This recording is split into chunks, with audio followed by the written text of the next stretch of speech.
Przelicza, ile świeczek należy włożyć.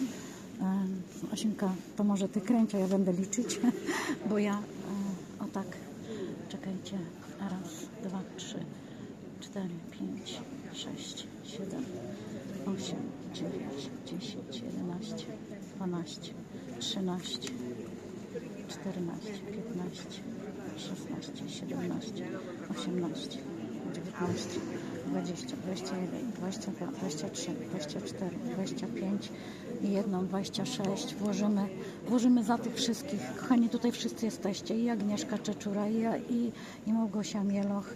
Ja nie będę wyczytywała teraz waszych nazwisk, ale są wszystkie. Izabela Seweryn, wszystko jest, kochani. Beata Maternik, Ewa Jurczak, wszystkie, kochani, nie zapomniałam o nikim, naprawdę o nikim. Ale jeżeli nie wyczytałam was tutaj, to te świeczuszki, które teraz Asia wkłada, będą odpalone.